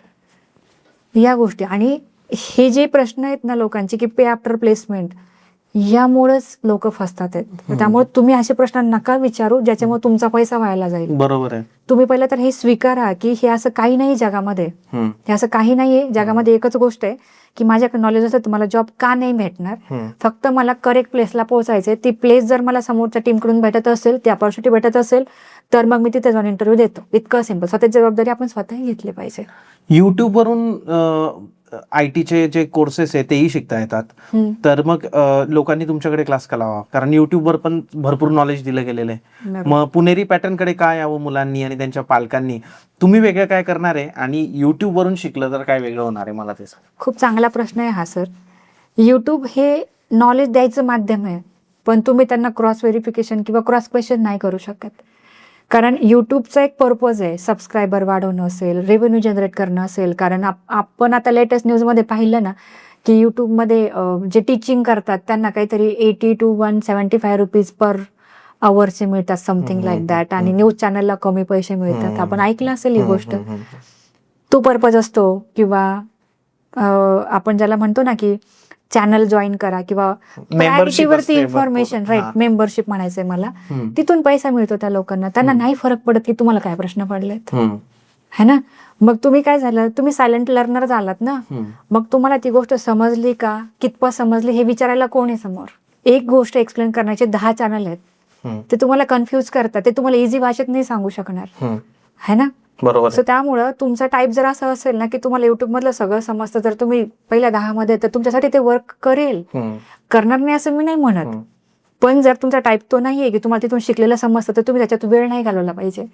So आपल्या टीचिंग मेथडमध्ये समोर एक ट्रेनर आहे की जो तुम्हाला साध्या भाषेत एक्सप्लेन करतो. इतकं सिंपल. ओके. ती जी गोष्ट तुम्हाला युट्यूबवर बघून कळायला 4 तास लागले आणि ती तुम्हाला एका तासात ट्रेनरने समजावून सांगितली विथ एक्झाम्पल. ओके. कारण ट्रेनर हा नेहमी शॉर्टकट सांगतो आणि साध्या भाषेत समजून सांगतो. युट्यूब हे नाही सांगत. आणि युट्यूब काही ब्रह्मदेव नाही की जे तुमच्या मनात शिरून बघेल की तुम्हाला काय समजेल. काय मला तर असं वाटतं या पूर्ण याच्यामध्ये जगात असा कोणता व्यक्ती नसेल की ज्याला फक्त एक गोष्ट जर शिकायची आहे, त्याने 10 मिनिटाचा व्हिडिओ पाहिला तर तो पूर्ण शिकून देईल. त्याला प्रत्येक प्रश्न पडणारच आहे. बरोबर. ज्या व्यक्तीला प्रत्येक प्रश्न पडत नाहीये तर तो परिपूर्ण व्यक्तीच नाही आहे आणि त्याच्याकडे म्हणजे परिपूर्ण ज्ञानच नाही येणार मग त्या गोष्टी. बरोबर बरोबर. कारण आपण जेव्हा एक व्हिडिओ बनवतो तर खाली हजारो कमेंट येतात वेगवेगळ्या की याचं काय त्याचं काय त्याचं Exactly. काय. म्हणजे याच्यात तर 2 लोक बसले की जे एकमेकांना प्रश्न, म्हणजे मी तुम्हाला प्रश्न विचारतोय IT बद्दल, तरी सुद्धा मला जे येतात ते प्रश्न, आपण प्रत्येकाचा माइंड वेगळं आहे, प्रत्येकाच्या बरोबर. गोष्टी वेगळ्या आहे. बरोबर. आणि प्रत्येकाचा प्रॉब्लेम वेगळा आहे ना. तर मग तुम्हाला तुमच्या प्रॉब्लेम मध्ये सोल्युशन देण्यासाठी फिजिकल समोर व्यक्ती तर पाहिजे. कारण तुम्ही एवढाही वेळ नाही वेस्ट करू शकत डिग्री नंतर, बरोबर आहे. की ज्याच्यामध्ये तुम्ही एवढा वेळ खर्च करताय, फक्त शिकतच बसलायत. 25 एज पर्यंत सुद्धा मुलं फक्त शिकतच बसलेत सर. म्हणजे मला पॅरेंट काय बोलले, एका मुलाचे पॅरेंट त्याला घेऊन आले होते, ते मला बोलले की हा जो माझा मुलगा आहे ना मोठा, हा ना अख्खा दिवसाच्या रूम मध्ये नाही लॅपटॉप उघडून युट्यूबवरून काहीतरी शिकत बसलेलं असतो. मी त्याला एकच प्रश्न, तू किती वर्ष शिकत बसणार आहे म्हटलं. तुम्ही बाहेर नाही पडायचं, जॉब नाही करायचं, इंटरव्ह्यू नाही द्यायचा. नाही अजून शिकतो. म्हणजे काही मुलं सॅटिस्फाईडच नाहीयेत. ते सॅटिस्फॅक्शन कधी मिळतं ना सर, की ज्यावेळेस आपण एखादी गोष्ट शिकून काहीतरी प्रोजेक्ट बनवतो, काहीतरी क्रिएटिव्ह बनवतो आणि आपण ते एन्जॉय करतो की हा ठीक आहे, मी एक गोष्ट बनवली, मला भारी वाटलं, मी अजून एखादी बनवतो, मला भारी वाटलं. असं तुम्ही कितीही शिकत बसा, ते संपणारच नाही. नॉलेज अनगिनत मग युट्यूबवरून तुम्हाला तो अंदाजच येत नाही, ते जजमेंटच नाही होऊ शकत. आम्ही काय करतोय की जे इंटरव्ह्यू मध्ये विचारलं जाते, जे इंडस्ट्रीला रिक्वायरमेंट आहे, आम्ही तो सिलेबस मध्ये टाकले, ते डीप मध्ये, म्हणजे काही गोष्ट डीपला न्यायची आणि काही सोडायची हे आम्हाला बेटर माहिती आहे. मॅम, एखाद्या फ्रेशरने पगाराची अपेक्षा किती ठेवावी IT मध्ये जर त्याला सिलेक्शन हवं असेल तर? जर तो 3rd इयरचा आहे तर इंटर्नशिप फुकट का असेल आपण केलीच पाहिजे. 3rd इयर म्हणजे 3rd इयर नंतर जर तुम्हाला इंटर्नशिप करायची कॉलेज परमिशन देत आहे तर तुम्ही फ्री का असे ना, फुकट का असे ना, पण तिथे जा, करा. कारण जोपर्यंत तुम्ही तिथे जात नाही कंपनीत, तुम्हाला कल्चर कळत नाही, तुम्हाला काहीच नाही समजत आहे, त्या गोष्टी करा. लास्ट इयरचे स्टुडंट आहेत 3rd इयर पर्यंत एवढी चांगली तयारी करा आणि चांगल्या टॉपमोस्ट कंपन्या ज्या तुमच्या कॅम्पसमध्ये येतात त्याच्यासाठी तयारी करा. ओके. पण आत्ताची सिच्युएशन अशी आहे सर, कोणी टॉपर जरी असेल ना, त्याने सुरुवात केली पाहिजे. सुरुवात झाली पाहिजे. कारण माझ्याकडे असाही खूप मोठा डेटा आहे की ज्याच्यामध्ये एक्सपिरियन्स लोकांकडे 10 ऑफर लेटर्स आहेत, बट ते एक्सपिरियन्स्ड आहेत. म्हणजे तुम्ही 5 वर्षानंतर ना चॉईसेस करू शकता. म्हणजे तुम्ही चॉईस करा की तुम्हाला कुठल्या कंपनीत जायचंय. पण आता तुमची ती कंडिशन नाहीये, तुम्ही लय फ्रेशर आहे, तुम्ही सुरुवात. कारण की मॅक्झिमम मुलांचे प्रॉब्लेम्स आहेत की त्यांच्या रेझ्युमवरती कुठल्या IT कंपनीचं नाव नाही. म्हणजे कुठले, आता मी मागच्या शनिवारी शिकवलं की जॉब पोर्टल सर्चिंग कसे करतात. ते सर्चिंग करतात डेजिग्नेशन आणि कंपनी नेम नाही आणि स्किल नाही. प्रेशर पोरांकडे या दोन्ही गोष्टी नाही, फक्त स्किल आहे. आणि स्किल ते पण अर्धवट आहे, कसं काय सिलेक्शन होईल. सो त्यामुळे आत्ताच्या घडीला जे मिळेल ते स्वीकारण, पुढे जा. मी एवढंच सांगेल. मला एवढं सिच्युएशन तशी आहे, लोकांना तशीच सिच्युएशन, एवढं इझी नाहीये. आणि जर तुम्हाला एक्सपेक्ट करायचंय ना, समजा ठीक आहे, चला तुम्ही म्हटलं तुम्हाला 5 लाखाचा पगार पाहिजे, तुम्ही ना कॅपॅसिटी ठेवता का तुम्ही डेली 8-10 तास अभ्यास करण्याची? तुम्ही कॅपॅसिटी ठेवता की तुमचे 4 लेवलचे इंट्रोडक्शन रेडी पाहिजे? तुम्ही कॅपॅसिटी ठेवा की तुमच्याकडे 6 रेझ्युमे रेडी पाहिजे विथ 6 डिफरंट प्रोजेक्ट? तुम्ही कॅपॅसिटी ठेवा की तुमच्याकडं मल्टिपल टाईपच्या डेजिग्नेशनचा सगळा JD किंवा सगळा प्रिपरेशनचा फॉर्मॅट रेडी पाहिजे? तुम्ही ती कॅपॅसिटी ठेवा, तुम्हाला मिळेल 5 लाख. आहे का तुमची ती क्षमता? मग नाही ना, मग ती वाढवा, मग तुम्हाला भेटेल तेवढं. मेहनत करा. पण जर तुमच्या ती मेहनत करायची क्षमता नसेल, तुम्ही अपेक्षा ठेवू नका, तुम्ही सुरुवात करून घ्या. कारण आळस आपल्यामध्ये, आपण म्हणतो पुणेरी पॅटर्न देत नाही. पुणेरी पॅटर्नकडे कंपन्या टाईप मध्येच, आमच्या स्वतःच्या नाही आहेत, they are than other people. ते फक्त आमच्या गुडविल वरती इंटरव्ह्यू घेतात पुणेरीच्या मुलांचे. बरोबर आहे. कारण की इथे काहीतरी स्किल्ड कॅन्डिडेट त्यांना भेटतो. हा डिफरन्स. कंपन्यांना तेच पाहिजे ना. Skilled candidate. लोकांना काय वाटतं ना की कंपन्यांना गरज नाही उरली पोरांची, पण तुम्ही सांगा कंपन्यांना खूप जास्त गरज आहे चांगल्या टॅलेंटची, चांगल्या स्किलची. खूप गरज आहे, खूप गरज आहे. लिटरली अशा काही कंपन्या ज्यांच्या आत्ता म्हटलं 100 ची रिक्वायरमेंट आहे. 100 मुलं पाहिजे, 100 कॅन्डिडेट्स पाहिजे. त्यांचे 3 प्रोसेसेस सुरू झालेले आहेत टोटल. म्हणजे एका कंपनीच्या 3 नवीन प्रोसेस, त्याच्यामध्ये सिनियर पासून एंट्री लेवल पर्यंत एवढं रिक्वायरमेंट आहे आत्ता या मोमेंटला. आम्हाला लोक द्या, हे चाललेलं आहे. पण प्रॉब्लेम काय होतो ना की ठीक आहे, फ्रेशरला पहिलं तर अवेअरनेस नाही सर की ही पोझिशन काय आहे, त्याच्यात काय काम आहे. फ्रेशरचं असं आहे की मला फूड अलाउन्स आहे का, मला कॅब आहे का, मला हे आहे का, मला ते. अरे तुम्हाला ते भेटणारच आहे सगळं. तुम्ही हे बघा की तुम्हाला ते स्किल भेटतंय का, कारण त्या स्किलवरती पुढे 5 वर्षांतर एवढा पगार भेटणार आहे. बरोबर आहे.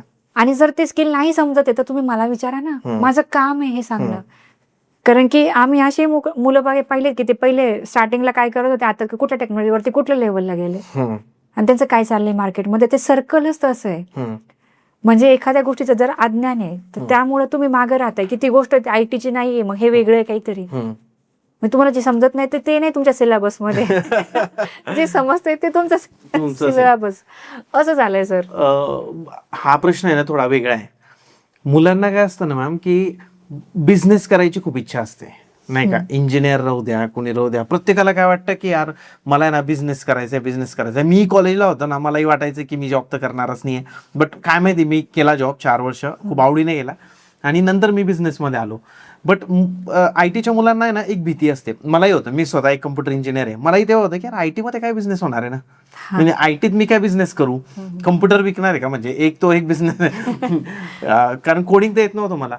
बट आयटीचा मुलगा तुमच्याकडे क्लास केल्यानंतर कोणता बिझनेस करू शकतो आज ते पण सांगा, कारण आपण नेहमीच जॉब बद्दल बोलतो की आपण जॉब ऍक्च्युली मला असं म्हणायचंय ना, म्हणजे प्रश्न हा खूप छान आहे. ऍक्च्युली इंटरेस्ट आलाय मला जरा अजून सांगायला. बिझनेसच केले पाहिजेत मी तर असं म्हणेल. पण ज्या पद्धतीचं आपलं एन्व्हायरमेंट आहे, समाज आहे, अपेक्षा आहेत मुलांकडून, पॅरेंट्सला, त्यांच्या रिलेटिव्हजला, हे अपेक्षा आहेत की, म्हणजे प्रश्न हा आहे, मी तुम्हाला सांगू का, प्रश्न हा आहे मुलाला पगार किती, कुठल्या कंपनीत जॉब करतो. जर समोरच्या पार्टीकडून हा प्रश्न येत असेल की काय मुलगा बिझनेस करतो, किती त्याला कमाई आहे, तर मी नक्की म्हणाल तुम्ही ते करा. पण तुम्ही जर त्या प्रश्नाला हँडल करू शकत असाल तर तुम्ही ह्याचं उत्तर ऐका. पोरगीच मिळत नाही मॅम बिझनेसवाल्यांना.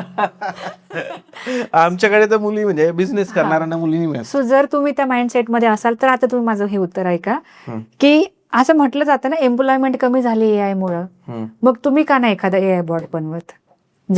जगात सोडा, आपल्या भारतात ते पण सोडा, आपल्या महाराष्ट्रात ते पण सोडा, आपल्या पुण्यात किती असे बिझनेसेस आहेत की जे सीआरएम, नॉर्मल सीआरएम, म्हणजे कस्टमर येतात खूप सारे आणि त्यांना रिटार्गेटिंग करण्यासाठी एक सॉफ्टवेअर बनवायचं, तेवढंच करा. पहिला बिझनेस तर आमचाच आहे, रिअल इस्टेटचा. बरोबर. चॅनल पार्टनर फॉर्मला कंटिन्यू सीआरएम लागतं. बरोबर. तुमच्याकडे हजारो लीड असतात, तुम्हाला ते मॅनेज करायला लागतं. त्याच्यानंतर प्रत्येक बिझनेसमध्ये ऍस्ट्रॉलॉजर्स आहे. मी तर मागच्या पॉडकास्टमध्ये पण बोललो होतो की भरपूर ऍस्ट्रॉलॉजर असे की ज्यांच्याकडून लीड मॅनेज होत नाही, त्यांच्यासाठी तुम्ही सॉफ्टवेअर बनवा चांगलं.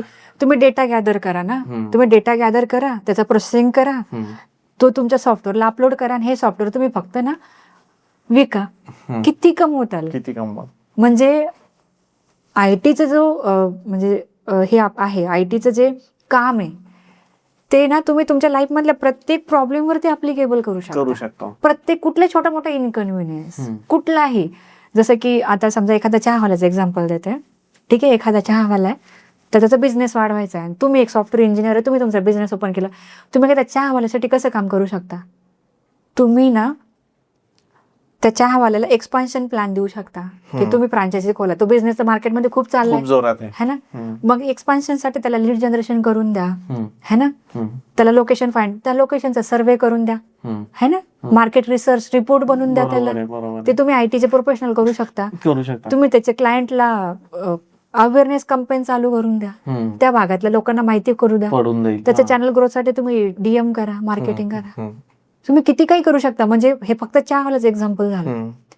सो तुम्ही प्रत्येक फ्रेशर स्टुडंट जर तुम्ही ठरवलं की बिझनेसच करायचा आहे आणि जर तुम्ही रेडी आहेत त्या प्रश्नासाठी की मुलीने जरी विचारलं तरी तुम्ही तिला एक्सप्लेन करू शकता, पटवू शकता तिच्या फॅमिलीला, बिंदास बिझनेस करा तुम्ही, कारण की त्याच्यात खूप पैसा आहे. बॉट जे म्हणतो आपण आजकाल की रिप्लायज दिले जातात आपल्या सोशल मीडियाच्या याच्यावर किंवा तुमच्या व्हॉट्सअपवर पण बनवले जातात बॉट. ते बॉट तर तुम्ही बनवायला लागले, फ्री बनवू शकता, फ्री बनवू शकतो. ते एक एक्झाम्पल झालं. किंवा एखादं कॉमन एक्झाम्पल जर आपण घेतलं तर हॉटेलसाठी एखादं ऍप बनवून द्या तुम्ही, पण त्यासाठी तुम्हाला लँग्वेज तर शिकावी लागेल, कोर्स करावा लागेल किंवा ट्रेनिंग घ्यावं लागेल. ते डिफॉल्ट पार्ट आला सर. पण बिझनेस करण्यासाठी तुम्हाला कस्टमर शोधायला फॉरेनला जायची गरज नाही. इथेच एवढे आहेत ना की तुम्हाला खूप भेटतील, म्हणजे लिटरली खूप. त्याच्यात तुमच्या भाषेची पण रिक्वायरमेंट नाही, काहीच नाही. पण माइंडसेट तुमचा पाहिजे की नाही ठीक आहे, मला भविष्यात हा प्रॉब्लेम आला, मी माझं करतो. म्हणजे एवढ्या चांगल्या, आणि आपण म्हणतो ना सर, बिझनेस असो किंवा जॉब, एक आपण 1000 दिवसांची सायकल म्हणतो नेहमीच. 3 वर्ष 3 वर्ष कशात पण तुम्ही लगे राहू, तुम्ही त्यातले बेस्ट बनवून जातात, फक्त कन्सिस्टंट पाहिजे. कन्सिस्टंट पाहिजे. म्हणजे आता मी पुणेरी पॅटर्न मध्ये काय केलं, कन्सिस्टन्सी. कन्सिस्टंट. तुम्ही काय केलं sir? बरोबर आहे. मग तुम्हाला बिझनेस मध्ये पुढे जायचे किंवा तुमच्या जॉब मध्ये पुढे जायचे, तुम्ही तो प्रयत्न सोडू नका ना. मी बोलता बोलता स्टुडंटला काय बोलले मागच्या 1-2 शनिवारी शिकवताना, म्हटलं ना, जो व्यक्ती 8 तास काम करतो ना त्याचं रोजीरोटी भागवतो. म्हटलं जे लोक 10-12 तास काम करतात ते थोडीफार लक्झरी लाईफ जगतात, पण जे लोक 16 तास काम करतात ना ते रूल करतात, ते बॉस असतात. मग मला एक मुलगा म्हणतो, त्याने मला काय विचारलं, मला खूप हसायला आलं. मॅडम, एका दिवसात 24 तास आणि तुम्ही म्हणता 16 तास काम करा, मी कधी झोपून कधी उठू? म्हटलं बाळा, तुझा प्रश्न बरोबर आहे, प्रॅक्टिकली बरोबर आहे, पण मी असं नाही म्हणत आहे की तू 30 दिवसामध्ये 30ही दिवस 16 तास काम कर. मी असं म्हणते की ज्या वेळेस गरज आहे त्यावेळेस कर. म्हणजे जर तुझ्या 4 वीक्समध्ये जर तुला एखादा आठवडा स्ट्रेच करायला लागते, तुझं ते काम पूर्ण करण्यासाठी, तुझं नक्की कर. तू असं नको म्हणू की माझे 9 to 6चं काम पूर्ण झालं मी चाललो, तर तू नॉर्मलच लाईफ जगणार. पण जर तुला लोड आहे कामाचा, तर तू ते काम पूर्ण केल्याशिवाय जाऊ नको. मग तुला तेवढं बेनिफिट मिळाल्याशिवाय राहणार नाही. मॅम, फ्रेशरने पगाराची अपेक्षा किती करावी IT मध्ये? मी तर म्हणते की जसं मिळेल तसं करायला पाहिजे. आणि ना, कमीत कमी पगार असेल तर टेक्नॉलॉजी पाहिली पाहिजे. मला शिकायला काय भेटतंय आज, जर तुम्हाला पायथन असेल किंवा डेटा सायन्स असेल, असं स्किल सेट शिकायला भेटतो ना की जो तुमच्या 7 वर्षात पुढचे सगळे स्वप्न पूर्ण करेल. पगाराकडे बघूच नका, फॉरगेट अबाउट इट. तुमचे टार्गेट्स, तुमच्या डेडलाईन्स कम्प्लीट करण्यावरती फोकस करा. मग 12,000 मिळते का 15 मिळते इकडे फोकस नका करू. कारण IT जॉबच असा आहे की जो तुम्हाला मल्टिप्लाय करतो पुढे जाऊन तुमचा पगार. ओके. पण तो कधी करतो, ज्यावेळेस तुम्ही इनपुट द्याल, आउटपुट द्याल तेव्हा ना. आता तुम्हाला काही येतं का? तुम्ही फ्रेशर आहे, तुम्ही 4-6 महिन्याचा क्लास केलाय, तुम्ही प्रोडक्टिव्ह आहात का? नाही. समोरची व्यक्ती तुम्हाला शिकवणार आहे पहिले 1-1.5 वर्ष, है ना. मग ते पदरात पाडून घ्या ते सगळं नॉलेज. सो पगाराकडे बघू नका. तुमच्या नशिबात असेल तर तुम्हाला नक्की चांगलं भेटेल, पण त्या पगारासाठी कॅपेबल बना. पहिले 1-1.5 वर्ष यू शुड बी कॅपेबल. जर तुम्हाला 5 लाख पगार हवा असेल तर 5 लाख पगारासाठी रिव्हर्स इंजिनिअरिंग करा की 5 लाखासाठी स्किल सेट काय लागतो, मला तो आत्ता येतोय का. जर मला आत्ता येत नाही तर मी अपेक्षा करू नये. पण जर मला 2-2.5 लाखामध्ये जर माझं स्किल सेट एवढं भेटतंय तर मग तिथून सुरू करा ना. लाच कशाची, पोटाला का लाजायचं? नाही तर उपाशी मारायला लागेल. खरंय. त्यापेक्षा मला माझ्या क्षमतेप्रमाणे भेटते, मी खुश आहे. मी माझी स्किलची क्षमता वाढवतो, मला पगारही वाढेल. कारण IT चा पगार फिक्स नसतो, तो नेहमी वाढत जातो. इकडे फोकस केला पाहिजे. करेक्ट. एखादी स्टार्टअप कंपनी आहे, ती जॉईन करायची की मोठी कंपनीची वाट बघायची की मोठ्या MNC मध्ये जॉब लागला पाहिजे? स्टार्टअप. कारण MNC कडे ते बजेट आहे, बेंचवर ठेवतील 3 महिने 6 महिने. बेंचवर ठेवणं म्हणजे पगार तर चालू आहे पण स्किल सेट शून्य, क्लायंट पण नाही तुमच्याकडे, तुम्हाला सांगितलं की तुम्ही शिकत बसा स्वतःचे स्वतः. बरोबर आहे. ह्याला काही अर्थ नाहीये. त्यापेक्षा स्टार्टअप कंपनीकडे बेंच हा कन्सेप्ट नसतो, गेलं की कामाला होतात. म्हणजे काय की मला 4 गोष्टी शिकायला भेटतात, मग पुन्हा 3-4 वर्ष काम करून त्याच MNC कडे जास्त पगार डिमांड करूच शकतो ना. त्यासाठी स्टार्टअप कडे फोकस केला पाहिजे. जिथं काम आहे, जिथं पगार पण भेटतो. जिथं काम आहे तिथे पगार येतोच. बरोबर, येतोच. कारण त्यांच्याकडे ऑप्शनच नाहीये. त्यांचे क्लायंट आहेत, तो क्लायंट जाणार आहे, त्यापेक्षा मग मी काम करून देतो ना त्याचं, नाही तर तो लूज होईल. बरोबर आहे. त्यामुळे तुम्हाला एनिवेज MNC मध्ये एखाद्या अशा कोपऱ्यात टाकलं जातं की तुम्हाला काहीच माहित नाही त्या प्रोजेक्ट मध्ये काय चाललंय. मग तुमचं स्किल लिमिटेड राहतं, पैसा मिळतो, तुमचं व्हाईट कॉलर जॉबही होतं, तुमचं स्टॅटस बनतं, पण नॉलेज नाही मिळत. म्हणजे असे इतके एक्झाम्पल आहेत की 3-3.5 वर्षानंतर पुन्हा आमच्याकडे येतात, MNC काम करून परत इकडे येतात. कारण की एकच रिपीटेटिव्ह काम केलेलं असतं MNC मध्ये. कारण की अपग्रेडेशनच नाही ना. आता तुम्हाला ग्रोथ हवी तर तुम्हाला सांगायला लागतं ना. IT मध्ये कधीच तुमचं वर्ष पूर्ण झालं म्हणून ग्रोथ नाही मिळत. IT मध्ये तुम्ही काय प्रोडक्टिव्ह आहात ह्याच्यावरती पगार वाढ मिळते. मग 3 वर्षानंतर जर तुम्ही प्रोडक्टिव्हच नाहीत समोरच्या कंपनीला, ते तुम्हाला कशाला देतील ग्रोथ, ते तुम्हाला पुन्हा तेवढाच पगार देतील. बरोबर आहे. त्यापेक्षा अपग्रेड करण्यावरती फोकस करा. म्हणजे स्टार्टअप मध्ये जा, आणि स्टार्टअपचा अकाउंट सगळ्यात जास्त आहे. सगळ्यात जास्त म्हणजे MNC 1500 ते 2000च आहेत, पण स्टार्टअप 50,000 बरोबर, त्या नेहमी सुरू होतात.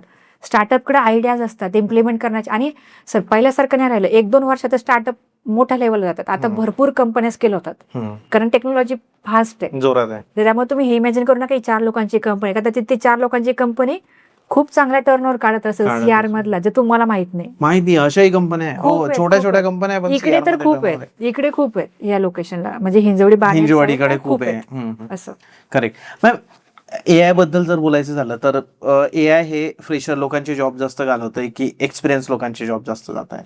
ऍक्च्युली जॉब जाण्यावरती फोकस करण्यापेक्षा मला असं वाटतं जनरेट झालेले जॉब अक्वायर पहिले तर केले पाहिजेत.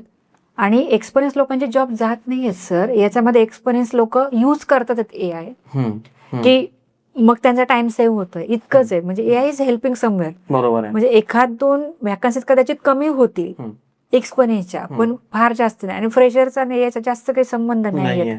म्हणजे आपण, कारण की फ्रेशरला एंट्री लेवल कामं असतात, बरोबर आहे. तर AI काही फारसं वापरलं नाही जात. AI कोण वापरतं सर? ज्याला ऑलरेडी कामं माहिती आहेत, माहिती आहे, ज्याला आउटपुट माहिती आहे, तो AI जास्त बेटर वेने वापरतो. करू शकतो. तर तिथे थोडेफार प्रॉब्लेम्स येतील, पण 100% रिप्लेसमेंट कधीच होत नाही. माणसाची रिक्वायरमेंट ही प्रत्येक ठिकाणी. गरजेचीच आहे. आणि जसं तुम्ही सांगितलं की AI चे जे टूल्स आहे त्यांची जी कॉस्ट आहे ती खूप जास्त आहे. एक्झॅक्टली. जी प्रत्येक कंपनी पण, एजन्सी पण अफोर्ड नाही करू अफोर्ड शकत. करू शकत, एव्हरी टाइम नाही करू शकत. आणि AI पण मल्टिपल कामासाठी मल्टिपल AI आहेत, हो, त्यांचे पण लय ड्रॉबॅक आहेत. बरोबर आहे. मग त्याच्यामध्ये मी बेस्ट एक्झाम्पल देऊ का? की जसं की गुगल सगळ्यात बेस्ट कंपनी काय आहे? हो, त्यांनी काय केलं? सर्च इंजिनसाठी लोकांचा बनवलं. डेटा घेतला, हो, ठीक आहे. हो, तसंच बाकीचे AI करतात, बरोबर. बरोबर आहे. पण त्यांनी कॉम्प्लिमेंट युट्यूब दिलं, हम्म, जिथून ते लोकांना पैसा देतात आहेत, हम्म, बरोबर. बरोबर आहे. मग मला सांगा, हे बाकीचे जे AI, ओपन AI बाकीचे, हे असं करतात का? हे लोकांना पैसा देतात का? नाही, ते लोकांकडून पैसा घेतात. घेत आहे. People are exhausted. हो, हो, हो. सो हे AI तेव्हा स्टेबल होतील ना ज्यावेळेस ते गुगल सारखं काहीतरी कॉम्प्लिमेंटरी गोष्ट देतील लोकांना, की तुम्ही इथे एक्सप्रेस व्हा, आम्ही तुम्हाला पैसा देतो, है ना. बरोबर आहे. ह्या गोष्टी एक्सपेक्टेड आहेत आता ह्याच्यात, आणि हे तेव्हा स्टेबल होतील. पण आता तसं नाहीये ना. आता काय, आम्ही तुम्हाला कंटेंट देतो, तुम्ही आम्हाला पैसा द्या. पण मग कंटेंट क्रिएटर फक्त तिथून पैसा देतच राहिलेत, त्यांना काय फायदा? बरोबर आहे. त्यामुळे जी गोष्ट टॉपला आहे ती टॉपलाच आहे, त्याची रिप्लेसमेंट होऊ शकत नाही. अशा प्रकारच्या गोष्टी. करेक्ट. मॅम, पैसे भरून जॉब मिळतो का IT मध्ये? की पैसे की तुम्ही 2 लाख रुपये भरा? कारण मी असे एक्झाम्पल पाहिले मागे, 2 लाख रुपये भरा आणि मग आम्ही तुम्हाला जॉब लावून देतो, म्हणजे आमचीच कंपनी तुम्हाला हायर करते, असं आहे का खरंच? अजिबात नाही. हे कोणी बोलत असेल तर त्याच्यापासून लांब जा, असंच मी स्पष्ट सांगेल. कारण जॉबसाठी कधी कुणी जगात कुठलाही 4 पैसा घेत नाही. जर तसं होत असेल तर तसं करू नका, हे मला सांगायचं. हे स्कॅम होण्याचं पहिलं रिझन आहे. त्यामुळे बिलकुल त्या गोष्टीच्या जायला नको, करू नका. तुम्ही सरळ मार्गाने जा, आज तुम्हाला 4 पैसे कमी भेटतील, पण तुम्ही एक शांतपणाची झोप घेऊ शकाल संध्याकाळी, की ठीक आहे, माझा जॉब सेफ आहे, ते तो माझ्या कर्तृत्वाने मला मिळालाय. असं काम नका करू की ज्याच्यामध्ये फक्त तुमच्याकडे पैसा आहे, तुमच्या स्टेटससाठी करू नका. बरोबर आहे. जसं की बरेच लोक जॉब लागलाय की एखादी कार घेतात आणि 4 महिन्यात तो जॉब जातो, मग ती गाडी पण जाते. हे सर्रास एक्झाम्पल आहे. तर त्यापेक्षा त्या भानगडीत का पडताय? सो त्यापेक्षा जिथून पैसा डिमांड होते त्या सर्कलच्या टच मध्ये राहूच नका, त्या गोष्टीच्या भानगडीत पडू नका. सरळ मार्गाने जा. तुम्ही अभ्यास करा, मेहनत करा, 4 इंटरव्ह्यू राऊंड द्या, नापास झालात हरकत नाही, काहीतरी लर्निंग घ्या, पुढच्या इंटरव्ह्यूसाठी पुन्हा नवीन आशेने जा. कधी ना कधी तर होईलच ना. इंटर्नशिप हा एक पार्ट असतो IT मध्ये. भरपूर मुलं ते करायला नाही म्हणतात, किंवा कसं शोधावं हेही त्यांना माहित नसतं. तर इंटर्नशिप ही का केली पाहिजे? कारण त्याच्यामध्ये एक तर ती फ्री करावी लागते 4-5 महिने, किंवा मग तुम्हाला 5 ते 7 हजारावर इंटर्नशिपचा हा एक नॉर्मल क्रायटेरिया आहे, तेवढे पैसे मिळतात. इंटर्नशिप का कराव्यात आणि कशा शोधाव्यात? एक्झॅक्टली. इंटर्नशिपसाठी ना बऱ्याच कंपन्यांची इंटर्नशिप त्यांच्या साईटवरच असतात. ओके. तिथे जाऊन डायरेक्टली मुलं शोधू शकतात. एक तर पोरांना पहिलं माहिती असते की त्यांचा डोमेन काय आहे, स्पेशलायझेशन, डेव्हलपमेंट आहे, डेटा सायन्स आहे, क्लाउड आहे, का दुसरा कुठला. ओके. त्या लेवलच्या कंपन्या त्या ChatGPT कडून घेऊ शकतात. तिथे जाऊन त्यांना कस्टमाइज अर्ज ते करू शकतात. आणि त्याच्यात फायदा असा आहे की आपल्याला कशामध्ये पुढे जायचंय हा इंटरेस्ट कळू शकतो. की जर आता मी 3rd इयरला आहे, मला इंटर्नशिप आताच काढायचं, तर मला कळेल ना की मला डेटा रिलेटेड जॉब मध्ये फार इंटरेस्ट वाटतो. बघा, फक्त पैशासाठी जॉब नाही करायचा, आपल्याला पण आवड इंटरेस्ट आला पाहिजे ना, नाही तर काय. आता समजा तुम्ही ठरवलं तुम्हाला बेस्ट डेव्हलपर बनायचं, पण तुम्हाला काहीच येत नाही, कोडिंगच जमत नाही, तुमच्या डोक्याच्या बाहेरची गोष्ट आहे. जेव्हा इंटर्नशिपला जाल तेव्हा कळलं मला काहीच येत नाही, मग कदाचित तुम्ही तो प्लॅन ड्रॉप करा, तुम्ही क्लाउड करा, है ना. मग एक्सप्लोर करायचा आपल्याला तिथं चान्स मिळतो ना. त्यासाठी तुम्ही मल्टिपल इंटर्नशिप एक्सप्लोर करा, वेळ द्या स्वतःला. 2-4 करा, मी तर मला डिग्री होईपर्यंत 2-4 करा. ते रेझ्युमेवरती ऍड करण्यासाठी नाही, स्वतःच्या इंटरेस्टसाठी बघा. कारण माझं 35 वर्षांचं करिअर आहे, ते मला कशात करायचंय हे बघण्यासाठी आता समजा आपल्याला एखादी ब्राईड हवी असेल तर आपण 10 प्रोफाईल बघतोच ना. लाईव्ह घालवायचं. ऑब्विसली. तसंच आहे, जर तुम्हाला करिअर करायचं एवढं मोठं, एवढं लाखो रुपये कमाय, त्याच्यावरती आखी स्वप्न पूर्ण करायचे, तर तुम्ही एक्सप्लोर तर करा ना. मग अशा पद्धतीने तुम्ही इंटर्न शालावरती बघू शकता, तुम्ही पर्टिक्युलर कंपनीच्या प्रोफाईलवरती जाऊ शकता, क्लासेस थ्रू पण इंटर्नशिप भेटतात. अशा भरपूर गोष्टी आहेत. 2-4 केल्या पाहिजेत, तेव्हा इंटरेस्ट कळेल. आणि ती पण एक तुमच्या रिझ्यूम मध्ये मोठी प्रोफाईल ऍड होऊन जाते. 3-4 होणारच ना. इंटर्नशिपची जी प्रोफाईल आहे ती मुलांना म्हणजे माझं स्वतःचा अनुभव आहे. मला वाटलं होतं, मी केलं होतं 2-3 वेळेस जेव्हा Right. इंजिनिअरिंगला होतो, 1-2 केल्या होत्या. बट नंतर असं वाटलं की अजून जर आपण जास्त केलं असतं तर अजून चांगला एक फायदा झाला असता. होतं. त्यामुळे जेही मुलं बघतायत तर त्यांनी कोर्सेस शिका, म्हणजे लँग्वेजेस शिका, चांगल्या छोट्या लँग्वेजेस पण आपण शिकवतो ना मॅम, बरोबर. तर त्या शिका. त्याच्यानंतर तिथून मग तुम्ही काहीतरी एक प्रॉडक्ट बनवायला सुरुवात करा किंवा मग इंटर्नशिपला ट्राय करा. म्हणजे ते तुमचा पोर्टफोलिओ खूप स्ट्रॉंग बनतो. आणि जे म्हणतो ना आपण की जॉब जायची भीती मनात नसते. ज्याला येत असतं, ज्याच्याकडे स्किल असतं, त्याचा जॉब गेला तरी त्याला लगेच मिळतो. Ma'am thank you so much. नेहमीसारखं यावेळेस पण तुम्ही सर्व पालकांना, स्टुडंट्सला, जेही पती बघत असतील की ज्यांच्या वाईफला जॉब करायचा आहे बट त्यांना असं वाटतंय की आता कसं काय मिळेल, कारण बाळांमुळे वगैरे गॅप पडून जातो, एक तर सगळ्यांसाठी खूप छान माहिती दिली.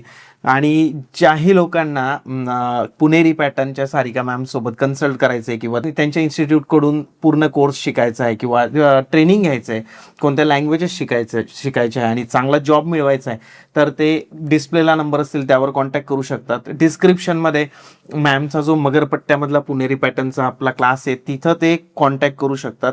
तुमचं मनापासून धन्यवाद. धन्यवाद सर.